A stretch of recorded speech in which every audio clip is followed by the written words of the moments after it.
কি অবস্থা? সবার অনুমতি জানাও। পরীক্ষা যে পিছাইছে, তারপরে যে তোমরা আজকে পড়তে বসছো, এটা তো অনেক বড় একটা জিনিস। এই পরীক্ষা পেছানোর পরেও তোমরা পড়তে বসছো। তোমরা তো মানে নেক্সট লেভেলের মানুষ। আর তোমরা যে পড়াইতে আসছে, সেও নেক্সট লেভেলের মানুষ। ঠিক না? আজকে আমরা নিউটনের বলবিদ্যা চ্যাপ্টারটা কমপ্লিট করার চিন্তায় আছি। নাইলে ভাইয়া এদিকে গেইন বাড়াইয়া দিব একটু। আমি গেইনটা বাড়াইয়া দিছি। যদি বেশি মনে হয় জানাইও। কেমন? গেইন বাড়াইয়া দিছি এদিকে। ওকে? টিভি দেখছি, আজকে শিখছি। ওকে, ইয়েস। আসলে শিখাইছি না আজকে? তরঙ্গ চ্যাপ্টারে যে ডিবি ডেসিবেল, খেয়াল করছো গেনের মধ্যে আমি ডেসিবেল বাড়াইয়া দিছি। অর্থাৎ ডেসিবেলটা কিন্তু বাড়তেছিল এখন খুবই সামান্য লেভেলে। পয়েন্ট দশমিকের ঘরে 0.1 0.2 আমি 1 ডেসিবেল দিয়ে দিছি। অর্থাৎ আমি আমার সাউন্ড 1 ডেসিবেল বাড়াইয়া দিচ্ছি। অর্থাৎ যা বলতেছি তুমি তার থেকে 1 ডেসিবেল বেশি শব্দ শুনতে পাচ্ছ। তাহলে তোমার প্রতি আমার প্রশ্ন হচ্ছে যে আমি যে আমার সাউন্ডটারে 1 ডেসিবেল বাড়াইয়া দিছি, সুমাইয়া শোনো, তাইলে সেক্ষেত্রে শব্দের তীব্রতা কতটুকু বাড়ছে? অর্থাৎ আমার শব্দটারে কত পার্সেন্ট বেশি তীব্রতর তুমি এখন শুনতে পাচ্ছ 1 ডেবি বাড়ানোর কারণে? বলতে পারো কিনা একটু বলো তো। আমাদের প্রথম যে টপিক সেটা হচ্ছে নিউটনের গতির প্রথম সূত্র। গতির প্রথম সূত্র কি এমন জিনিসপাতি আছে, বাট এখান থেকে অনেক থিওরিটিক্যাল কথাবার্তা আছে। আজকে ক্লাসে আমি অনেক থিওরি পড়াবো। থিওরিটিক্যাল কথাবার্তা বলতে নিউটন তার প্রথম সূত্রে গতিসূত্র বলাই ছিল একটা, যে বাহ্যিক বল প্রযুক্ত না হলে স্থির বস্তু চিরকাল স্থির থাকবে, গতিশীল বস্তু চিরকাল সমবেগে গতিশীল থাকবে। এই প্রথম সূত্রটারই সেকেন্ড পোর্শনটা অনেকে বোঝে না। বাহ্যিক বল প্রযুক্ত না হলে গতিশীল বস্তু যে সমবেগে গতিশীল থাকার যে একটা ঘটনা, এই ঘটনাটার খুব উৎকৃষ্ট উদাহরণ হচ্ছে বৃষ্টির ফোঁটা, তরল ফোঁটা। উপর থেকে যে বৃষ্টি পড়ে, বৃষ্টি কিন্তু সমবেগে আমাদের মাথায় পড়ে। একটা বস্তু ছেড়ে দেওয়া হইলে বস্তু পড়ন্ত বস্তু সূত্র অনুসারে সমত্বরণে পতিত হয়, বাট বৃষ্টির ফোঁটা সমবেগে পড়ে কেন? এটা হইতেছে বেসিক্যালি নিউটনের ফার্স্ট ল এর একটা এক্সাম্পল, উত্তম এক্সাম্পল।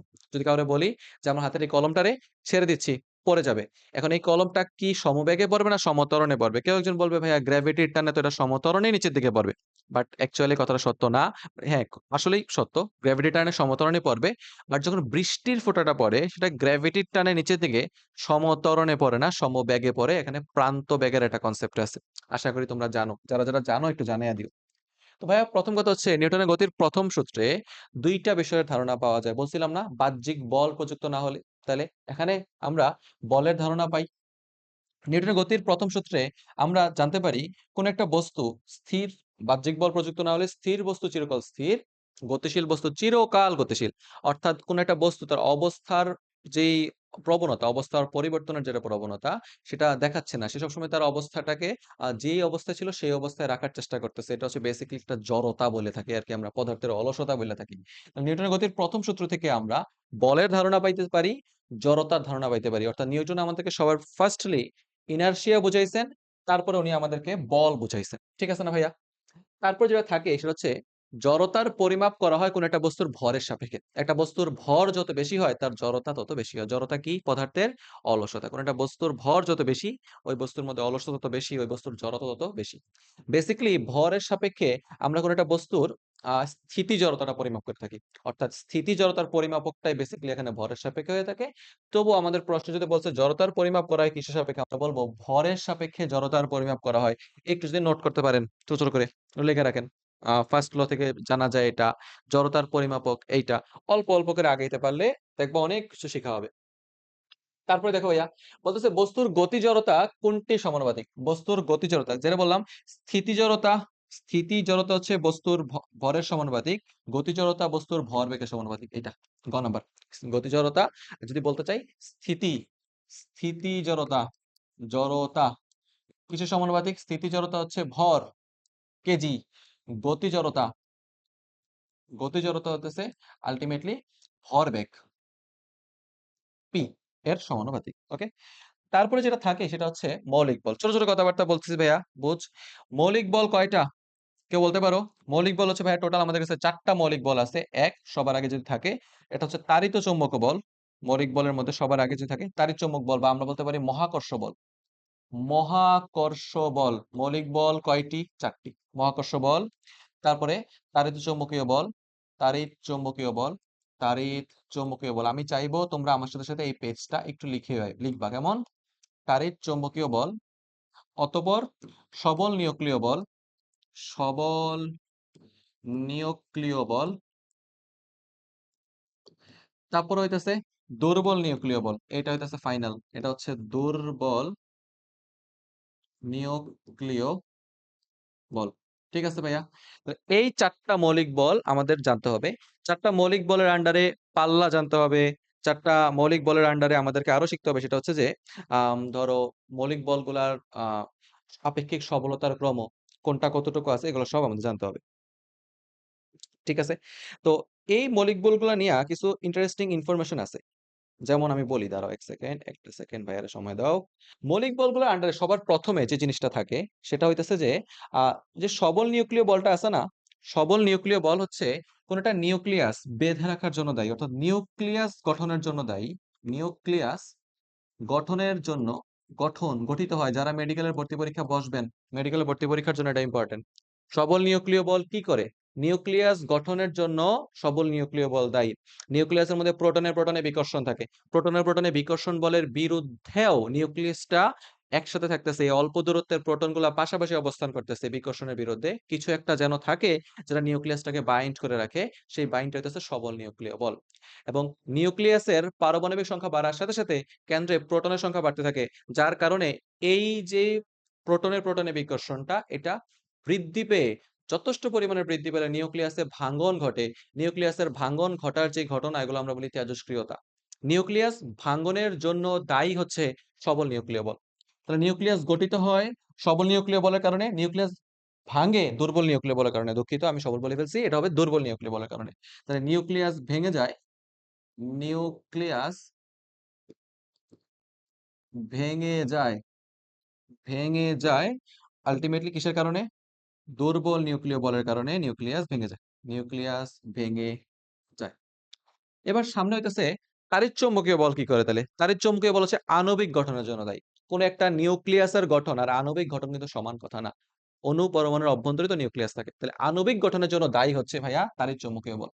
আণবিক গঠনের জন্য দায়ী। প্রত্যেকটা কোথাও না কোনো মেডিকেলে আসছে আণবিক গঠনের জন্য দায়ী। যদি আমি মেডিকেলের পড়া পড়াই না, বাট আমার উদ্দেশ্য হচ্ছে এইচএসসির পড়া পড়াইতে যাইয়া প্রচুর এমসিকিউ পাইছি, যেগুলো বোর্ডের প্রশ্নগুলাই মেডিকেলে আসে সাধারণত। বুঝছো কি? মেডিকেলের ফিজিক্স খুব টাফ না, একদম সহজ, খুব টাফ না। তাহলে ভাইয়া চলেন আমরা কিছু পড়ি। বল সমূহের ক্ষেত্রে আপেক্ষিক সবলতার ক্রম কোনটা? আপেক্ষিক সবলতার ক্রম বলতে গেলে সবল নিউক্লিয় বলের আপেক্ষিক সবলতা সবচেয়ে বেশি। তারপরে তাড়িৎ-চৌম্বকীয় বলের আপেক্ষিক সবলতা এর থেকে পরে আছে কম। সবল নিউক্লিয় বলের পরে তাড়িৎ-চৌম্বকীয় বল। তাড়িৎ-চৌম্বকীয় বলের পরে দুর্বল নিউক্লিয় বল। দুর্বল নিউক্লিয় বল, ওকে। তারপরে সবাই লাস্টে থাকতেছে মহাকর্ষ বল। ওকে, তাহলে যেটা বলতে চাচ্ছি, সবল নিউক্লিয় বলের আপেক্ষিক সবলতা সবচেয়ে বেশি, অতঃপর তাড়িৎ-চৌম্বকীয় বল, অতঃপর দুর্বল নিউক্লিয় বল, দেন মহাকর্ষ বল। একটু ছোট একটা কথা বোঝানোর চেষ্টা করব। সবল নিউক্লিয় বলের থেকে প্রত্যেকটার প্রথম অক্ষরগুলো নাও। তাহলে দেখো সুন্দর একটা ওয়ার্ড হয়ে যায় শতদম। শতদম ওয়ার্ডের মানে কি আমি জানি না। শতদম ওয়ার্ডের মানে আমি জানি না, জাস্ট একটু জানি ওয়ার্ড মনে রাখলে ক্রমটা মনে থাকে, দ্যাটস ওয়াই মনে রাখতে পারো। ঠিক সফলতার ক্রম হচ্ছে শতদম। ওকে, একটা ছোট জিনিসপাতি আমার মনে থাকে এভাবে, তোমরা চাইলে মনে রাখতে পারো, তোমাদের ইচ্ছা। না মনে রাখতে চাইলেও সমস্যা নেই। ভাইয়া চলেন, নিচের কোন বলের পাল্লা সবচেয়ে কম? মহাকর্ষ বলের পাল্লা, আচ্ছা, কোন বলের পাল্লা সবচেয়ে কম? দুর্বল নিউক্লিয় বলের পাল্লা সবচেয়ে কম। দুর্বল নিউক্লিয় বল অত্যন্ত ক্ষীণ রেঞ্জে কাজ করে থাকে। এই যে নিউক্লিয়াসের মধ্যে, নিউক্লিয়াসের ব্যাসার্ধ কত? খুবই ছোট, 10^14, 10^15 ক্রমের। অর্থাৎ এত ক্ষুদ্র পরিসরে দুর্বল নিউক্লিয় বলটা কাজ করতে থাকে। দুর্বল নিউক্লিয় বলের পরিমাণ পাল্লা সবচেয়ে কম।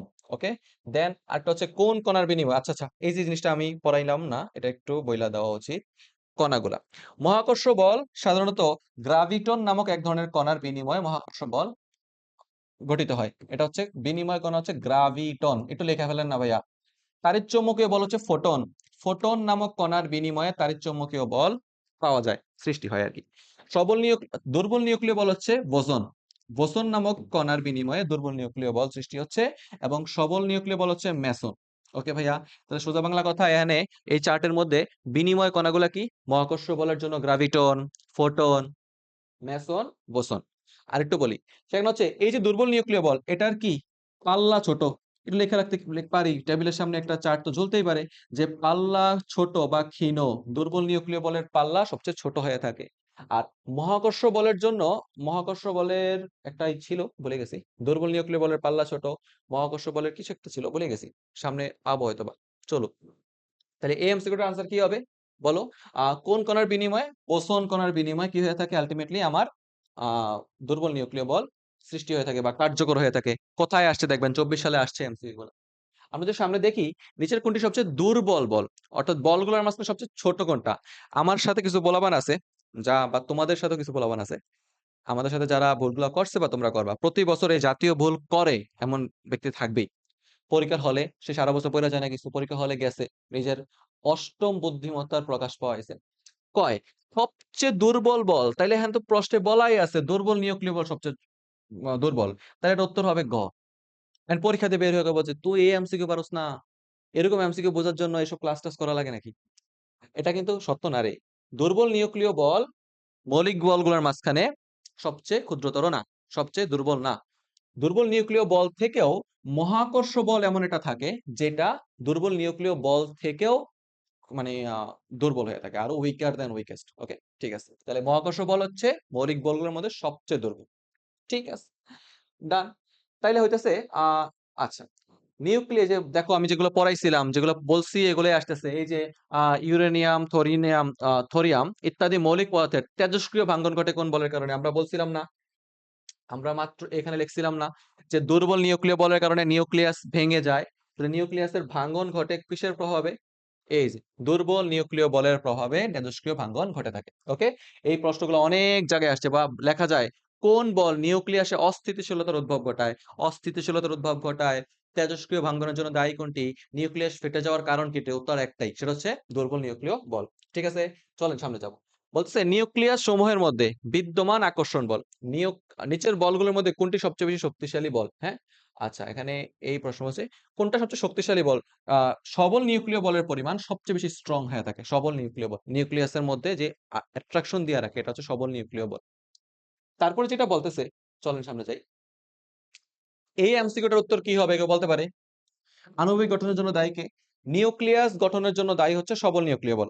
বাট আণবিক গঠনের জন্য দায়ী হচ্ছে আমার একমাত্র তাড়িৎ-চুম্বকীয় বল বা তড়িৎ-চুম্বকীয় বল, ইলেকট্রোম্যাগনেটিক ফোর্স। ইলেকট্রোম্যাগনেটিক ফোর্সের প্রভাবেই বেসিক্যালি আমরা সবল আণবিক গঠন দেখতে পাই। অণু-পরমাণু গঠিত হচ্ছে।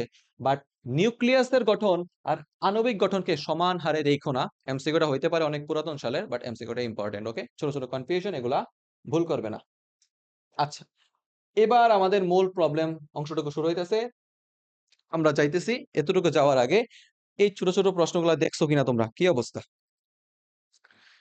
আসুনি আমার সাথে কেউ?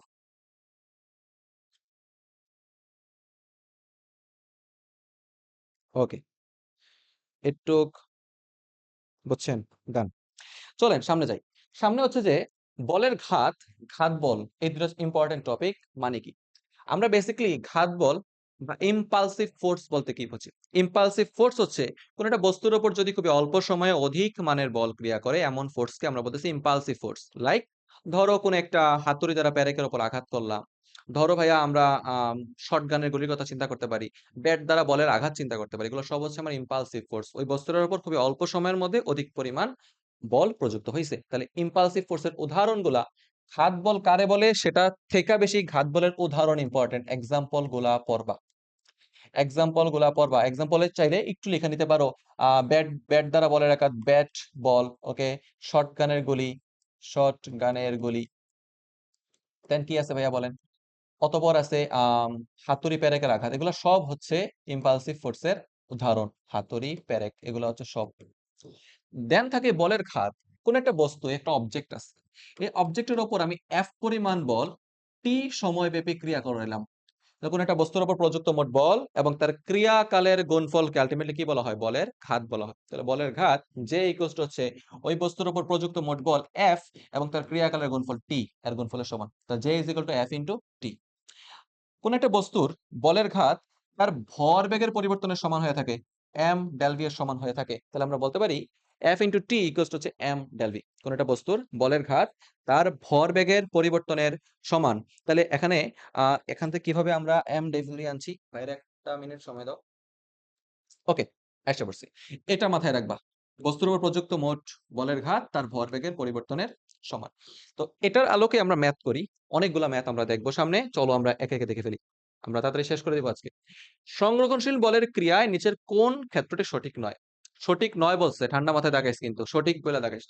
সংরক্ষণশীল বল দ্বারা পূর্ণচক্রে কাজের পরিমাণ শূন্য হয়। এটা সঠিক, সত্য কথা। কৃতকাজে গতিপথের উপর নির্ভরশীল। আচ্ছা দেখলাম।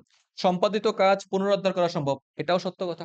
সংরক্ষণশীল বল দ্বারা পূর্ণচক্রে কাজের পরিমাণ শূন্য হয়। সংরক্ষণশীল বল দ্বারা সম্পাদিত কাজ পুনরুদ্ধার করা সম্ভব। ওকে।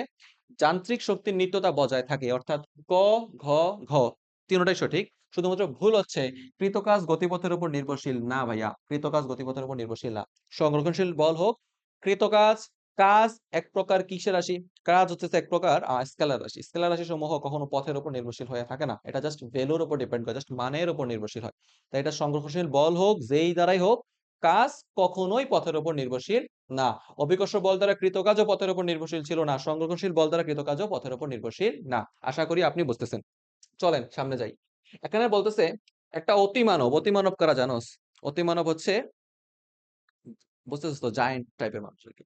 এটা অতিমানব তার প্রতিপক্ষের বিরুদ্ধে এত নিউটন বৃহৎ প্রস্তর খণ্ড ছুঁড়ে মারে। বাবারে, ভাষা কি! প্রস্তর খণ্ড মানে ভাইয়া পাথর খণ্ড। হ্যাঁ, একজন অতিমানব আছে এরকম গাম্বু মানুষ একটা। সে করলো কি, তার প্রতিপক্ষের দিকে একটা নির্দিষ্ট ওজন বিশিষ্ট একটা পাথর খণ্ড ছুঁড়ে মারছে। বলতেছে পাথর খণ্ডটি আনুভূমিক বরাবর এত ত্বরণ দিতে হলে তাকে কত আনুভূমিক বল প্রয়োগ করতে হবে? প্রশ্নের ভাষা একটু কঠিন লাগতে পারে, বাট আল্টিমেটলি জিনিসটা সহজ। বুঝাইয়া দেই ভাইয়া। যেই অতিমানব যেই বস্তুটা নিয়ে কাজ করতেছেন তার ওজন হইতেছে W = mg। তাহলে ভাই আমার একটা প্রশ্ন উত্তর করেন। বস্তুর ওজন যদি 2800 নিউটন হয়ে থাকে, বস্তুর একটা ভর আছে, ঠিক নেই? বস্তুর ভর m = 2800 ভাগ 9.8। কাইন্ডলি আমাকে আপনারা বলে দিবেন এটা কত হয়, একটু বলে দিবেন। আমার কাছে ক্যালকুলেটর নাই। দেখেন, বলতেছে ধরো এটার ভর কিছু একটা। এত কেজি ভরের একটা বস্তুকে যদি আমি নির্দিষ্ট পরিমাণ ত্বরণ, কত, 15 মিটার পার সেকেন্ড স্কয়ার ত্বরণ দিতে চাই, কত বল প্রয়োগ করতে হবে? নিউটনের সেকেন্ড ল অনুসারে আমরা বলতে পারি, সেকেন্ড ল এর অনুসিদ্ধান্ত অনুসারে বলতে পারি, total net force applied by F net equals to হচ্ছে ভর ইনটু ত্বরণের গুণফলের সমান ভাইয়া। তাহলে যেই ভরটা আমরা পাইতেছি, বস্তুর ওজন থেকে যে ভরটা পাইছি সেটা এখানে বসাবো, এবং তার যেটা ত্বরণ ছিল, ত্বরণের মান ছিল 15, আমরা যদি এখানে বসাই 2800 উপরে নিচে হইতেছে 9.8, কত হবে? একটা কাজ কর ভাইয়ারা, 9.8 না ধরে তোরা 10 ধরে ফেল না। তাহলে 10 ধরে কাটলে শূন্য শূন্য কাটা দিতে পারতেছি। 280 গুণ 15, বুঝতে পারতেছি এখানে দশমিকের পরে 2 ঘর 3 ঘর। একটা জিনিস বুঝাই, আমরা আসলে লিখতে পারি না 2.8 ইনটু 15 ইনটু 10 পাওয়ার 3?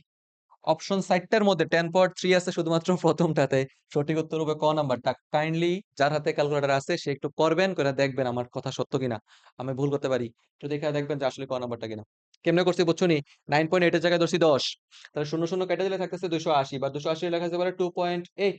এখানে চাইলে তো আমি করতে পারি 280 লিখতে পারি 2.8 ইনটু 10 পাওয়ার 2 লিখতে পারি। আর এইদিকে যে ইয়াটা আছে না, 15 যেটা আছে, 15 যেটা লিখতে পারি 1.5। তাহলে লিখতে পারি 2.8 আর 15 লিখতে পারি 1.5। ইনটু লেখা যেতে পারে না 10 পাওয়ার 3। 10 পাওয়ার 3 একমাত্র ক নাম্বারে আছে। যতই হোক না কেন 2 1.5 গুণ করলে 4 পয়েন্ট সামথিং কিছু একটা হবে। আশা করি ক নাম্বারটা হয়ে গেছে, আশা করি। জানি না। চলেন নেক্সট ওয়ানে যাই। তাহলে প্রশ্নের প্রসিডিউর বুঝছেন? যে বস্তু, যেই বস্তুটাকে নিক্ষেপ করছি সেই বস্তুর ভরের সাপেক্ষে তার প্রযুক্ত বলের পরিমাণ নির্ণয় করছি। আশা করি কোনো সমস্যা নাই, সব ঠিকঠাক আছে।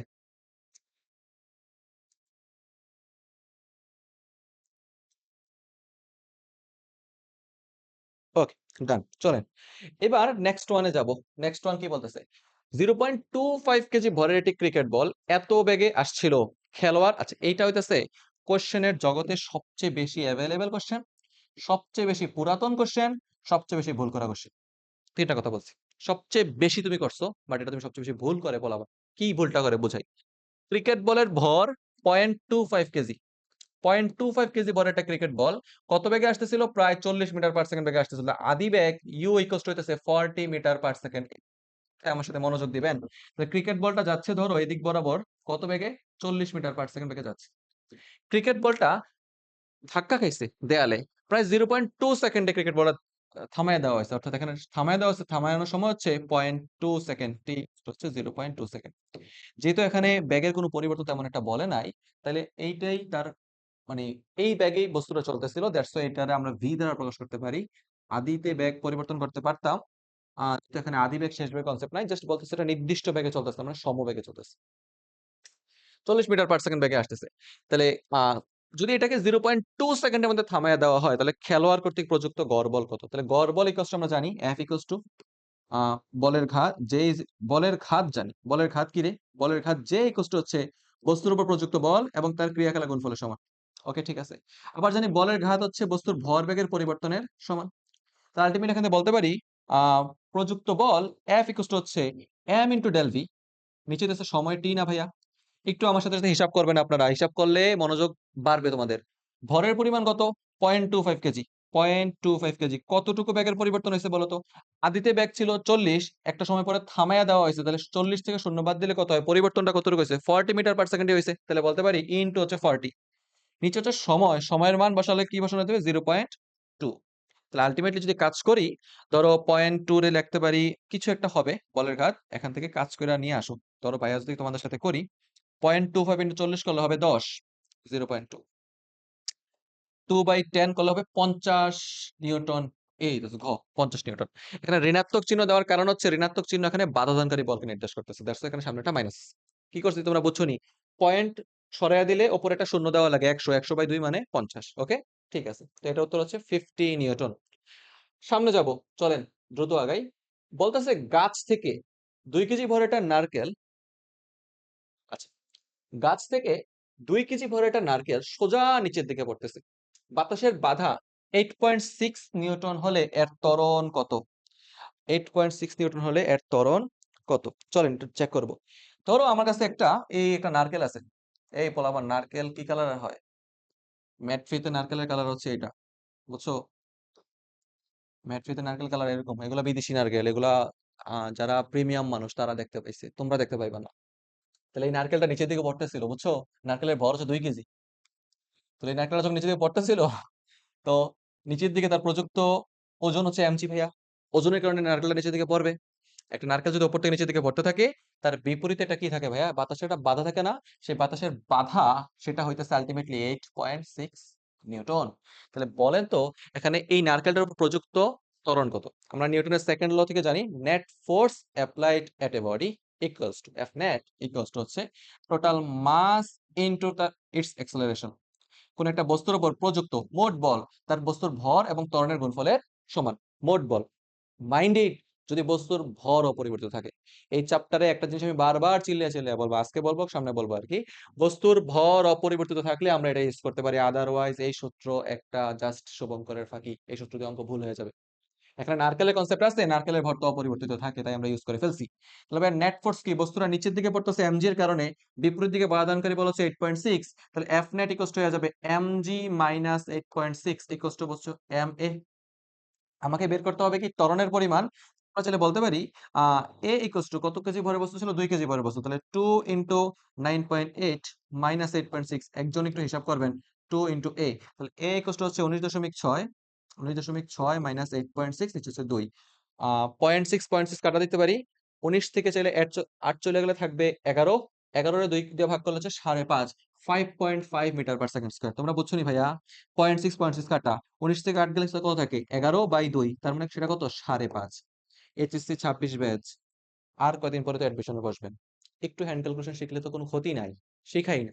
একটু একটু চর্চা করতে পারি, ওই অ্যাডমিশনে যে একবারে সব শিখবো হয় না, ছোট ছোট করে শিখে নিলে হয়ে যায়, বুঝছো? কোনো একটা জিনিস ডেডিকেটেডলি তুমি বসবা, হ্যান্ড ক্যালকুলেশন সময় দেবা, পারবা না। তোমার এইচএসসি পরীক্ষার পরে তুমি যেই উইকলি পরীক্ষা অ্যাটেন্ড করবা, ফাইনাল পরীক্ষা অ্যাটেন্ড করবা, এই পরীক্ষা সেই পরীক্ষা, সিলেবাস নিয়ে চিন্তিত থাকবা, তুমি হ্যান্ড ক্যালকুলেশনের সময় দেওয়ার মতো সময় পাবে না, বুঝতেছো? এই হ্যান্ড ক্যালকুলেশনের কারণে তোমার অনেক পরীক্ষার রেজাল্ট ডাউন হয়ে যাবে। টুকটাক টুকটাক শিখাই না। বলতেছে ঘর্ষণজনিত বাধাবিষ্ট রাস্তায়, রাস্তার ওপর রাস্তার ওপর 2 কেজি ভরের বস্তুতে এত ত্বরণ সৃষ্টি করতে হলে কত বলের প্রয়োজন? ঘর্ষণজনিত বাধা বিশিষ্ট রাস্তার উপর 2 কেজি ভরের বস্তুর উপর 5 মিটার পার সেকেন্ড ত্বরণ সৃষ্টি করতে হলে কত বলের প্রয়োজন? এটা তো সোজা অঙ্ক হয়ে গেছে, 5×10। এটা কি আমি অ্যাডমিশন, এটা তো সোজা অঙ্ক হয়ে গেছে, 10 নিউটন। এটা সোজা অঙ্ক হয়ে গেছে। এটার প্রথম লাইন ছিল হুদাও পড়ছে, ঘর্ষণজনিত, ঘর্ষণ বলের পরিমাণ তো বলে নাই। বস্তুর ভর হইতেছে 2 কেজি, ত্বরণ হইতেছে 5 মিটার পার সেকেন্ড স্কয়ার, তাহলে এটার বলের প্রয়োজন হচ্ছে 10 নিউটন। সোজা অঙ্ক হয়ে গেছে বেশি। দুঃখিত। আর হ্যাঁ, আমার একটা স্লাইড নষ্ট হয়ে গেল। বেশি সোজা অঙ্ক লাগাইছি এটা। চল এরপরটা পড়ি।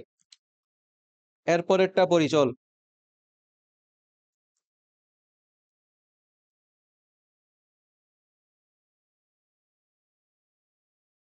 আচ্ছা, পোলাপান এখন ভয়েস মেসেজ দেয়। পোলাপান কতটা কি কম পোলাপান?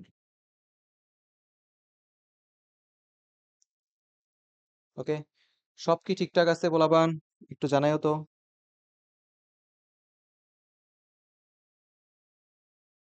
ওকে, আশা করি সব ঠিকঠাক আছে।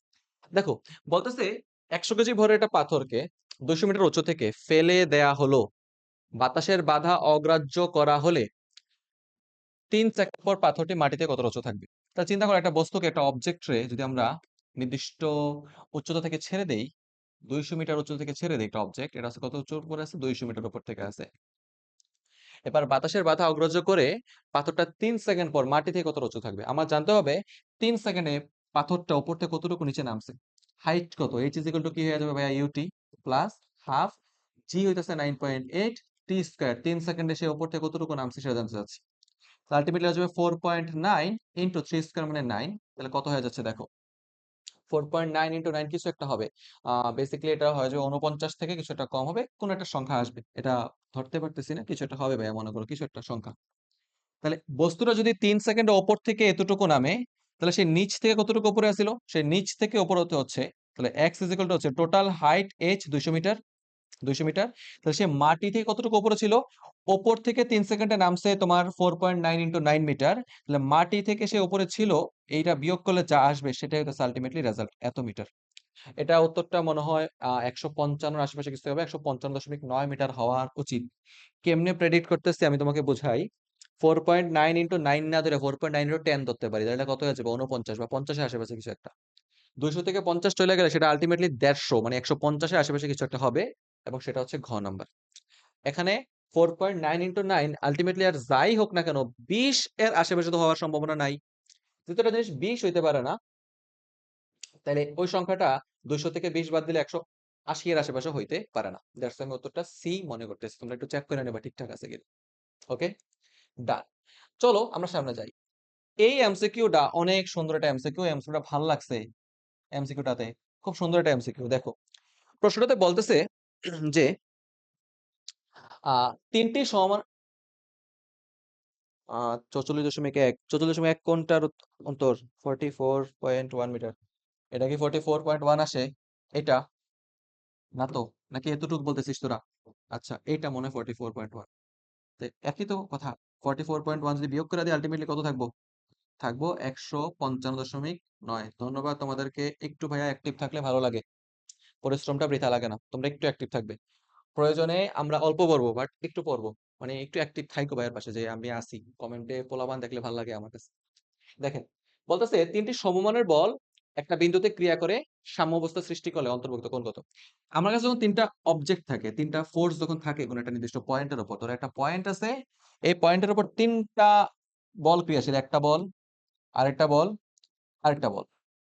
এই 3টা বল যদি সাম্যাবস্থায় থাকে, সাম্যাবস্থায় থাকলে n সংখ্যক বলের মধ্যকার কোণ 360 এর সাপেক্ষে n অংশে বিভক্ত হয়ে যায়। ভাইয়া বুঝতেছেন আমার কথা?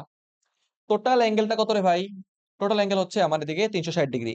যদি এখানে n সংখ্যক বল সাম্যাবস্থায় থাকে, তাহলে টোটাল অ্যাঙ্গেল কি হয়ে যাবে?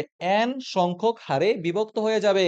তাহলে আমার এখানে বল আছিল কয়টা? 3টা। তাহলে 360 কে 3 দ্বারা ভাগ করলে প্রত্যেকটা ফোর্সের ইকুইভ্যালেন্ট মধ্যবর্তী কোণ হচ্ছে 120 ডিগ্রি।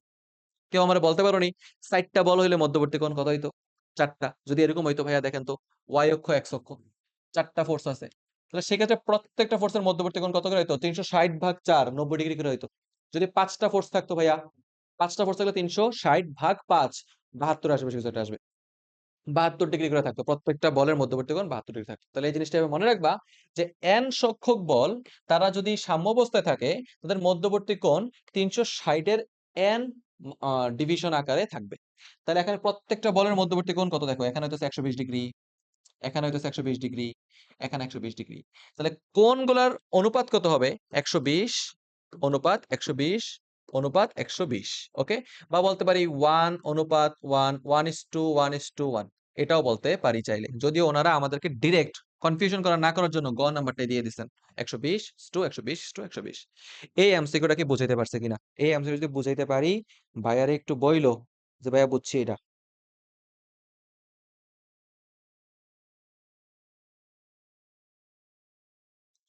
পারফেক্ট, সুন্দর। চলেন আমরা সামনে যাই। নেক্সটে কি বলতেছে? নেক্সটে বলতেছে একটা বস্তুর বেগ ৮ সেকেন্ডে এত হতে বৃদ্ধি পেয়ে এততে হলে তার গড় ত্বরণের মান কত? তাহলে বস্তুটার বেগ আদিতে কত ছিল রে? আদি বেগ u ইকুয়ালস টু কত রে? 4i plus 2j।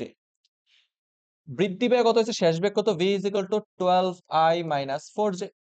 তাহলে গড় ত্বরণের মান জানতে চাইছে। আমরা তো জানি কোন একটা বস্তুর উপর আদি বেগের মান নিয়ে আসতো ভাইয়া, u এর মানটা নিয়ে আসলে কত হইব? রুট ওভার 16 যোগ 2 3 4 রুট 20। v এর মান কত হয়ে যাবে রে? রুট ওভার 140 যোগ 16, এটা হয়ে যাবে কত? 150 160 কিছু একটা হবে। তাহলে আলটিমেটলি এটার ভ্যালু কত হইতেছে? আমরা যদি জানতে চাই, আমরা তো জানি গড় ত্বরণের মান কত হবে। এত বৃদ্ধি পেলে 8 সেকেন্ডে বস্তুর বেগ এতটুকু বৃদ্ধি পাইছে, তাহলে সেক্ষেত্রে গড় ত্বরণের মান কত? আমরা তো জানি F ইকুয়ালস টু হচ্ছে আমরা জানি এম এ বা V minus you by T. সময়ের মান দেওয়া আছে, সবই তো দেওয়া আছে, তাহলে ভর তো কোথাও বলা নাই। একটি বস্তুর বেগ 8 সেকেন্ডে এতটুকু বৃদ্ধি পাইলে সারাদিন যখন কাজ করতে করতে এই অবস্থায় এত সহজ অঙ্ক পারতেছি না। দেখ ভাইয়া, ত্বরণ acceleration A is equal two কি হচ্ছে? V minus you by T না রে? তাহলে এখানে শেষ বেগ কত? রুট 160।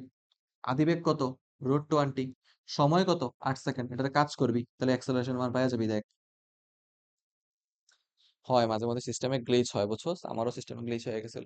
এটাতে ভাবতেছিলাম F is equal to m dv by t, অনেক কিছু ভাবতেছিলাম। আমার দরকার নাই তো, সিম্পল ভাবে চিন্তা করলে অঙ্ক হয়ে যায়। ওকে, এটা 9 10 এর অঙ্ক। এটা বসায় বলতো কত আসে? এটা বসায় বলতো কত আসে? এফ বলে নাই, বলছে অ্যাক্সেলারেশন। সিস্টেমে গ্লিচ হয়ে গেছিল হালকা। ওকে, ঠিক আছে, চলো এবার নেক্সটে যাই। নেক্সট বলতেছে একটা বস্তু স্থির অবস্থায় ছিল, 16 নিউটনের একটি বল, 16 নিউটনের একটি বলের ওপর 5 সেকেন্ড ধরে কাজ করে, তারপর তার কোনো কাজ করলো না। বস্তুটি এরপর 6 সেকেন্ডে 52 মিটার দূরত্বে গেল। বস্তুটির ভর কত? ওকে, চলে কি করে। এখন 9টা 44 বাজতেছে। আমরা 10টা পর্যন্ত ক্লাস করবো, 10টার পরে আমরা শেষ করে দিব। আর আপনারা 15 মিনিট আমার সাথে থাকেন। চলুন কি বলতেছে। স্থির অবস্থা থেকে একটা বস্তুর উপর 16 নিউটন বল প্রযুক্ত হইতেছে। তাহলে একটা বস্তু আছে, এই যে একটা অবজেক্ট, এটার উপর টোটাল অ্যাপ্লাইড ফোর্স হইতেছে 16 নিউটন। কত সেকেন্ড বাবদ? 5 সেকেন্ড যাবত এখানে 16 নিউটন বল অ্যাপ্লাইড হয়েছে। আদিতে তার ব্যাগ ছিল 0। তারপর তার কোনো ফোর্স অ্যাপ্লাই করলো না। এরপর 6 সেকেন্ডে 52 মিটার দূরত্ব অতিক্রম করছে। বস্তুটার ভর কত? তাহলে আমরা যেটা কাজ করতে চাই, প্রথম 5 সেকেন্ডে, আচ্ছা, 16 নিউটনের একটি বল 5 সেকেন্ড ধরে কাজ করে, তাহলে আমরা এখানে অতিক্রান্ত দূরত্ব নিয়ে আসতে পারি। তাহলে আমরা একটা কাজ করতে পারি এখান থেকে। 16 নিউটন। ওকে, বস্তুর ভর আনতে হবে।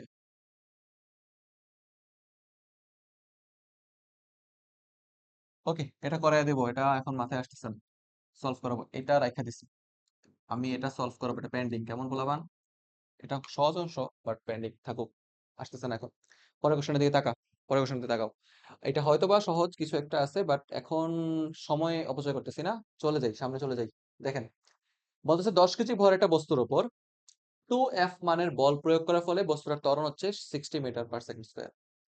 এম ভরের একটা বস্তুর উপর 5F মানের বল প্রয়োগ করার ফলে যদি বস্তুটির ত্বরণ এত হয়, তবে এম কত, মানে বস্তুটার ভর কত? তাহলে চিন্তা করতো 10 কেজি ভরের বস্তুর উপর 2F মানের বল প্রয়োজিত হচ্ছে, তাহলে টোটাল ফোর্স অ্যাপ্লাই হচ্ছে 2F, বস্তুর ভর হচ্ছে 10 কেজি। 10 কেজি ভরের বস্তুর উপর 2F মানের বল প্রযুক্ত হলে তার ত্বরণ হয়ে যায় কত রে? 660। আলটিমেটলি এখানে আমি বলতে পারি এটা হচ্ছে একটা ইকুয়েশন থাকুক। আরেকটা বস্তু আছে যার ভর হচ্ছে m, এবং সেই m ভরের বস্তুর উপর কতটুকু বল প্রযুক্ত হয়েছে? 5F মানের বল প্রয়োগ করার ফলে বস্তুটার ত্বরণ সেক্ষেত্রে হয়ে গেছে 50 মিটার পার সেকেন্ড স্কয়ার। এখন আমি 1 নং সমীকরণ থেকে তো চাইলে খুব সহজেই বলতে পারি আমার F ইকুয়ালস টু হইতেছে কত রে? F ইকুয়ালস টু হচ্ছে 300। সেই F এর মান যদি এখানে রিটার্ন দিয়ে দিই, তাহলে হচ্ছে 5 গুণ 300 5 গুণ 300 ইকুয়ালস টু হইতেছে আমার বস্তুর ভর ইনটু 50। তাহলে 50 দ্বারা কাটলে বলতে পারি 6, বস্তুর ভর হইতেছে 30 কেজি। এটা মোস্ট প্রবাবলি ঢাবির কোন একটা কোশ্চেন, অনেক আগে করছিলাম মনে হয়। এরকম ঢাবিতে একটা কোশ্চেন আছে, 2F 5F এর কোশ্চেন আছে, বুঝতেছো নি ভাইয়া? একটা বস্তু 10 কেজি ভরের বস্তু ছিল, তার উপর 2F মানের বল প্রযুক্ত হয়েছে।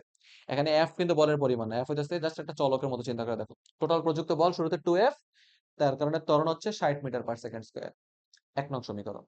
আরেকটা অবজেক্ট চিন্তা করতেছে যেটাতে 5F মানের বল প্রযুক্ত হয়েছিল, এবং যার কারণে বস্তুটার ত্বরণ হইতেছে 50 মিটার পার সেকেন্ড স্কয়ার। প্রথমটা থেকে F এর মান নিয়ে যদি দ্বিতীয়টাতে বসায় দিই, তাহলে আমরা দ্বিতীয় বস্তুর ভরের পরিমাণটা খুব সহজেই পেয়ে যেতে পারি। আশা করি আপনারা বুঝতেছেন। ওকে, ওকে, ফাইন। চলেন নেক্সট ওয়ানে যাই আমরা। নেক্সট ওয়ান বলতেছে, খুব অল্প সময়ের জন্য বড় মানের বল প্রযুক্ত হলে তাকে আমরা ঘাত বল বলে থাকি। এটা হচ্ছে ঘ নাম্বার কোশ্চেন। অল্প সময় বড় মানের বল প্রযুক্ত হয় তাহলে আমরা ঘাত বল বলি। কোন একটা বস্তুর উপর প্রযুক্ত বল F দেওয়া আছে, T1 হতে T2 সময়ের মধ্যে প্রযুক্ত বলের ঘাত কত? ঠান্ডা মাথায় বুঝো। বস্তুর বলের ইকুয়েশন দিয়ে দিছে, F ইকুয়ালস টু কি রে? Ft equals to F of T equals to হইতাছে ultimately T square plus T plus 2। T equal to 1 second থেকে T ইকুয়াল টু 2 সময়ের মধ্যে প্রযুক্ত বলের ঘাত কত? তাহলে T ইকুয়াল টু 1 সেকেন্ডে বলের পরিমাণ কত?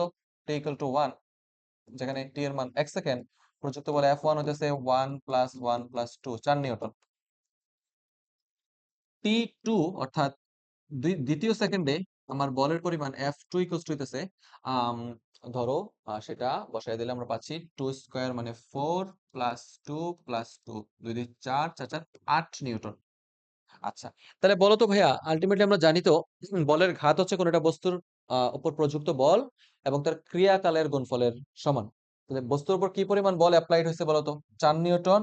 এবং এই ক্রিয়াকাল অর্থাৎ এই ডেল্টা টি সময় তার মধ্যে কি পরিমাণ বল প্রযুক্ত হয়েছে? 4 নিউটন পরিমাণ বল প্রযুক্ত হয়েছে। 8 নিউটন থেকে 4 নিউটন বাদ দিলে কতটুকু থাকে? 4 নিউটন। তাহলে ডেল্টা টি সময়ের পার্থক্য কতটুকু? পার্থক্য হইতেছে আমার এদিকে 2 মাইনাস 1। 1 সেকেন্ড সময়ের ব্যবধানে অতিরিক্ত বল প্রযুক্ত হয়েছে 4 নিউটন পরিমাণ। তাহলে তার এখানে প্রযুক্ত বলের ঘাত হইতেছে আলটিমেটলি 4 নিউটন পার নিউটন সেকেন্ড। বলের ঘাতের একক কিন্তু নিউটন সেকেন্ড, জানো তো? বুঝাই। এখানে সময়ের ব্যবধান ডেল্টা টি কত? 1 সেকেন্ড। বলের ব্যবধান, এই সময়ের ব্যবধানে কতটুকু বল অ্যাপ্লাইড হইলো? শুরুতে প্রযুক্ত ছিল 4 নিউটন পরিমাণ বল, অপরে প্রযুক্ত ছিল 8 নিউটন পরিমাণ বল। তাহলে এখানে বলের পার্থক্য হতেছে অতিরিক্ত 4 নিউটন পরিমাণ বল প্রেসড হইছে 1 সেকেন্ডের ব্যবধানে। তাহলে বলের ঘাত হচ্ছে 4 নিউটন সেকেন্ড, F ইনটু টি। ঠিক আছে, চলেন নেক্সটে যাব আমরা। একজন ব্যক্তি লিফটে ওজনহীন অনুভব করে যখন লিফটটির সমবেগে। আচ্ছা, একটা ব্যক্তি কখন লিফটে ওজনহীন অনুভব করবে? ওজনহীন অনুভব করার কনসেপ্ট কি? লিফট যখন উপরে ওঠে এক ধরনের কনসেপ্ট, নিচে নামলে এক ধরনের কনসেপ্ট। আমরা জাস্ট সিম্পলি এভাবে মনে রাখবো, লিফটের লিফটের কোন একটা বস্তুর কার্যত ত্বরণ এ নেট ইকুয়ালস টু হইতেছে, এ নেট ইকুয়ালস টু হইতেছে জি প্লাস মাইনাস এ। কোন একটা লিফট যদি এ ত্বরণে উপরের দিকে ওঠে, তখন জি প্লাস এ হবে। প্লাস হবে কখন? যখন লিফট উপরে ওঠে। উপরে উঠলে প্লাস, এটার পিছনের ব্যাখ্যা আছে। নিচে নামলে কি হবে রে ভাইয়া? মাইনাস। আলটিমেটলি এখানে যখন প্লাস হইব তখন বস্তুর নেট অ্যাক্সেলারেশনের পরিমাণ বাইরা যায়। দ্যাটস ওয়াই তার নেট অ্যাপ্লাইড ফোর্সের পরিমাণও বাইরা যায়। তার কারণে একটা লিফট উপরের দিকে উঠলে ব্যক্তি নিজেকে ভারী অনুভব করেন, এবং লিফট যখন নিচের দিকে নামে সেক্ষেত্রে আমার নেট অ্যাক্সেলারেশনের পরিমাণ হ্রাস পাচ্ছে। দ্যাটস ওয়াই বস্তু নিজেকে ওজনহীন অনুভব করেন, অর্থাৎ লিফট যখন নির্দিষ্ট ত্বরণে নিচের দিকে নামে, নিচে নামে। আচ্ছা, বলতেছে লিফট কোনো একজন ব্যক্তি লিফটে ওজনহীন, একদম ওজনহীন অনুভব করার জন্য সে নির্দিষ্ট ত্বরণে নিচে নামতে হইব। যদি জি ত্বরণে নাইমা থাকে তাহলে সেক্ষেত্রে সে ওজন শূন্য অনুভব করবে। ওজন শূন্য অনুভব করা আর ওজনহীনতা তো একই কথা। কোন একজন ব্যক্তির ওজন ফুললি গায়েব হয়ে যাবে কখন? নেট অ্যাক্সেলারেশনের মান যখন শূন্য হইব। জি ত্বরণের নিচের দিকে নামলে জি থেকে জি ক্যান্সেল আউট হলে নেট অ্যাক্সেলারেশনের মান কত হয়ে যায়? শূন্য হয়ে যাচ্ছে, অর্থাৎ ব্যক্তি নিজেকে সম্পূর্ণরূপে ওজনহীন বলে অনুভব করবে। ওকে, জান, ঠিক আছে? এটা বুঝছো কিনা?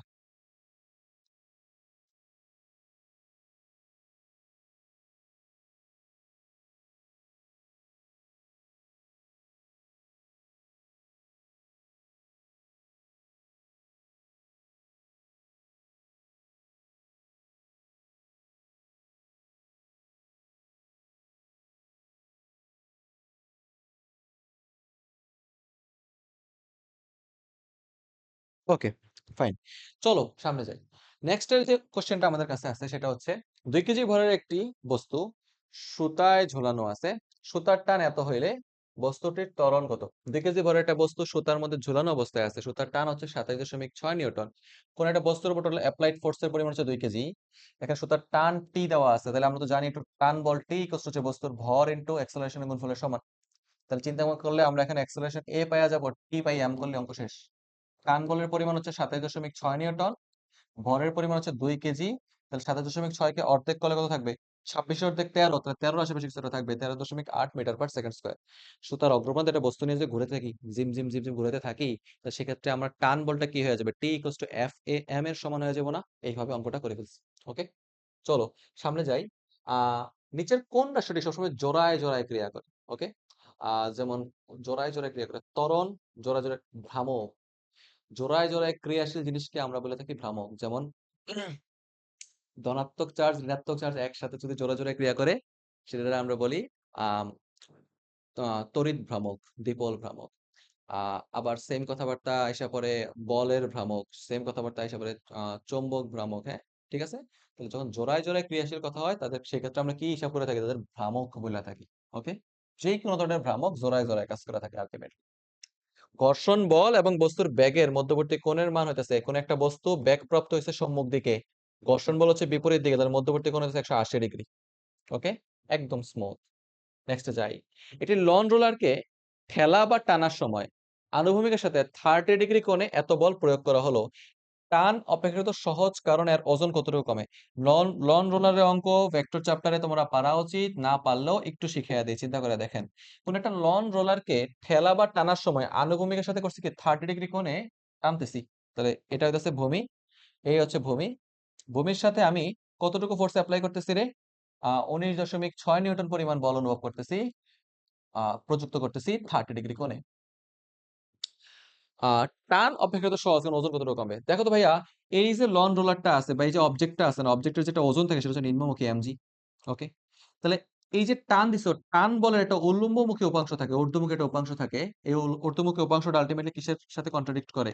ওজনের সাথে কন্ট্রাডিক্ট করে, অর্থাৎ ওজনের বিপরীত হয়ে কাজ করে। তাহলে এই ক্ষেত্রে তার উপর তার হ্রাসকৃত আপাত ওজন হইতাছে এমজি মাইনাস এই 19.6 নিউটনের যে একটা উল্লম্ব উপাংশ থাকে, এটা হচ্ছে 19.6 sine 30 degree, which is basically আমার 9.8 নিউটন।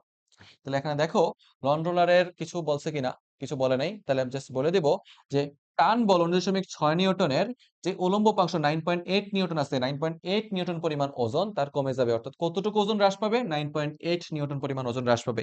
এই অঙ্কটা একটা শুভঙ্করের ফাঁকি এই কারণে যে আমরা এখানে অধিকাংশ ব্যক্তিরা 9.8 কেজি দেখায় দিতে পারি। 9.8 দেখে উত্তেজিত হওয়া যাবে না। একক খুবই ইম্পর্টেন্ট। ওজনের কতটুকু অংশ হ্রাস পাচ্ছে? 9.8 পরিমাণ হ্রাস পাচ্ছে, সেটা কি কেজিতে না, নিউটনে। বুঝছো? টান বলের এক তো নিউটন। ওকে, ডান। আচ্ছা, বলের ঘাতের ক্ষেত্রে আমরা কি কি জানি ভাইয়া বলেন তো? বলের ঘাত হচ্ছে বলের ক্রিয়াকাল। বলের ঘাত ইকুয়ালস টু বলের ক্রিয়াকাল, এটা সত্য না তো? বলের ঘাত হচ্ছে বল ইনটু ক্রিয়াকাল, এটা ইনটু হইতো একটা, হ্যাঁ? বল ইনটু তার ক্রিয়াকালের গুণফলের সমান। একক হচ্ছে নিউটন পার সেকেন্ড, ভরবেগের পরিবর্তনের সমান। তাহলে এখানে সবগুলো হইব, অল সবগুলো হইব। সুন্দর সুন্দর এমসিকিউ এগুলা। চলেন সামনে চলে যাই, এগুলো পারি আমরা। কোনটি অসংরক্ষণশীল বল? মনে রাখবা, মহাকর্ষীয় বল একটি সংরক্ষণশীল বল, মহাকর্ষীয় বল একটা সংরক্ষণশীল বল। তাহলে বাকি যে দুটো আছে সান্দ্র বল এবং ঘর্ষণ বল, এরা হচ্ছে কি অসংরক্ষণশীল বল, 2 আর 3 অঙ্ক। ঠিক আছে, মনে রাখবা। তারপরে চলেন আরেকটা যাই। কোন বস্তুর উপর লব্ধি বল শূন্য হলে বস্তুটা কি থাকে? লব্ধি বল শূন্য হলে বস্তু সমবেগে চলে। বস্তুর গতিশক্তির সমবেগে চলমান বস্তুর কি কোনো প্রকার গতিশক্তির পরিবর্তন হয়? হয় না তো? তাহলে বস্তুর গতিশক্তিরও পরিবর্তন হয় না। 1 আর 3। ঠিক আছে। বাহ্যিক বল প্রযুক্ত না হলে স্থির বস্তু চিরকাল স্থির, গতিশীল বস্তু চিরকাল কিসে চলবে? সমবেগে চলমান থাকবে। দ্যাটস ওয়াই বস্তু সমবেগে যখন চলে তখন তার গতিশক্তির কোনো প্রকার পরিবর্তন ঘটে না। ঠিক আছে, চলেন সামনে যাই। এমভর একটি ব্লক আনত তলবে উপরের দিকে উঠছে। ব্লকটি সমবেগে চললে এফ এর মান কত? প্রযুক্ত বলের মান কত? এই ধরনের কথাবার্তা যদি বোঝাতে চাই, ব্লকটা একটু আঁকতে পারছে ভূমি, হ্যাঁ? ভূমি। ভূমির সাথে নির্দিষ্ট পরিমাণ অ্যাঙ্গেলে থিতা কোণে আমার একটা বস্তু উপরের দিকে উঠতেছে। তাহলে বলো তো ভাইয়া, আলটিমেটলি এই যে ব্লকটা বস্তুটা আছে না, বস্তুটা ওজন আছে না ভাইয়া? বস্তুর ওজন সবসময় কোন দিকে কাজ করবে? পৃথিবীর সেন্টার বরাবর কাজ করবো। এই দিক বরাবর কাজ করবে, পৃথিবীর সেন্টার বরাবর। ওজন এমজি, এমজি। এটা প্রতিক্রিয়া বল আছে, প্রতিক্রিয়া বল হচ্ছে তলের লম্ব বরাবর, এটা প্রতিক্রিয়া বল। তাহলে এখানে এমজি প্রতিক্রিয়া বলের যে বিপরীত উপাংশটা হয়, এই যে এই দিক বরাবর, প্রতিক্রিয়া বলটা কিভাবে ব্যালেন্সড হচ্ছে আলটিমেটলি আমার এক্ষেত্রে? আমি বলতে পারি এটা যদি থিটা হয়, অ্যাঙ্গেলটা কত হয়ে যায় আল্টিমেটলি? এটা হয়ে যাবে থিটা। তাহলে mg এর একটা cos উপাংশ আছে যেটা আল্টিমেটলি বস্তুটা কি করতে চায়? নামায়া নিয়ে আসতে চায়। আচ্ছা, এখানে একটু কথাবার্তা আছে। এটা যদি থিটা হয়, এটা থিটা হবে না ভাইয়া। এটা হয়ে যাবে, এটা থিটা হবে। যদি আমার এই অ্যাঙ্গেলটা থিটা হয়, তাহলে আমরা প্রমাণ করতে পারি আমাদের এই অ্যাঙ্গেলের পরিমাণটা হচ্ছে থিটা। ওকে? কেমনে করতে পারি? বহুত কাহিনী আছে। এখানে 90 মাইনাস থিটা দের করা যায়। বিশ্বাস রাখেন। তাইলে ভাইয়া বলতে পারি এই mg এর একটা উপাংশ থাকে উলম্বমুখী, সেটা হচ্ছে mg cos থিটা। অ্যান্ড এই mg cos থিটা উপাংশটা বেসিক্যালি তার প্রতিক্রিয়া বল r এর যোগান দেয়া থাকে। ওকে, ঠিক আছে। আর এই mg cos থিটার লম্ব বরাবর আরেকটা উপাংশ আছে নিম্নমুখী এই দিক বরাবর। এটা হচ্ছে mg sin থিটা। এই প্রযুক্ত বলের এই যে mg sin থিটা উপাংশটা আছে না, এটা কোন একটা বস্তুকে গড়িয়ে পড়তে সাহায্য করে। তাহলে কোন একটা বস্তু যখন আনত তলে থাকে, বস্তুটা যখন ধীরে ধীরে উপরের দিকে উঠতে চাইবে, তখন সে mg sin থিটা বলের বিপরীতে উপরের দিকে উঠবে না? তাহলে কোন একটা বস্তু যদি সমবেগে উঠতে চায়, সমবেগ ওঠা মানে কি বস্তুর উপর লব্ধি বল শূন্য। লব্ধি বল শূন্য করতে হইলে উপরের দিকের ফোর্স যেটা থাকবে, এবং এই একটা কাজ করে ফেলি, উপরের দিকে যে একটা ফোর্স, এটা একটা ক্লোন নিয়ে আসি, এই যেটা। ওকে, উপরের দিকের ফোর্স অবশ্যই নিচের দিকের mg sin থিটার সমান হইতে হবে। তাহলে প্রযুক্ত বল F যদি mg sin থিটার সমান হয়, সেই ক্ষেত্রে বস্তুটা আমার সমবেগ উপরের দিকে উঠবে। অনেকে জানে, এটা বুঝতে চাইতেছে না ভাই, একবার বুঝাই। ওজনের cos উপাংশ প্রতিক্রিয়া বলের যোগান দেয়, sin উপাংশ টাইনা নামাইতে চায়। তুমি যদি এটাকে সমবেগে উঠাইতে চাও, সমবেগ মানে নেট ফোর্স জিরো, উপরের দিকের ফোর্স আর নিচের দিকের ফোর্স কি হবে? সমান হবে। অর্থাৎ আলটিমেটলি mg sin থিটা সমান বলে বস্তুটাকে টাইনা উপরের দিকে টাইনা উঠাইতে হবে। আশা করি আপনারা বুঝতেছেন আমার কথাবার্তা। ওকে, ঠিক আছে। এতটুকু অব্দি সব ঠিকঠাক আছে কিনা বলো? 58 বাজতেছে। সব এতটুকু অব্দি ঠিকঠাক আছে কিনা? আমার সাথে লাইভে কেউ বেঁচে আছো কিনা জানি না। জি ভাইয়া, আলহামদুলিল্লাহ ঠিক আছে, সুন্দর। পরের ফর্মুলাতে বসা যায়, ডান। আজকে যেহেতু এইচএসসি 26 বছর জন্য ঈদের দিনের মতো একটা সময়, ঈদের দিন বুঝোনি তোমরা, আজকে তোমার রেজাল্ট পরীক্ষা পিছাইছে। তুমি তোমার অ্যাডমিশনের রেজাল্টের দিন এত খুশি হইবা না যতটা খুশি আজকে হয়ে গেছো। পরীক্ষা পিছিয়ে গেছে এই জন্য। তো যাই হোক, আমরা আজকে বেশি না পড়ি, কারণ আজকে যে কেউ পড়তে বইবো এটা ভাবাই দুষ্কর। তার মধ্যে তোমরা বসছো, ক্লাস করছো, আহ তার জন্য তো ভালো, আলহামদুলিল্লাহ, শুকরিয়া। আমরা টোটাল স্লাইডের 35টা স্লাইড কমপ্লিট করছি। 50 অব্দি করলে ভালো হইতো। থাকুক, থাকুক। একদিন একটু কম পড়ছি। আগামীকাল আমরা আল্লাহ বাঁচাইলে নিউটনের বলবিদ্যার নেক্সট পার্টটা শেষ করে ফেলবো। ওকে, নিউটনের বলবিদ্যা থেকে যতটুকু কোশ্চেন আছে সব আমরা সলভ করে দেব। আজকে এইটুকু থাকলো। সবাইকে আল্লাহ হাফেজ।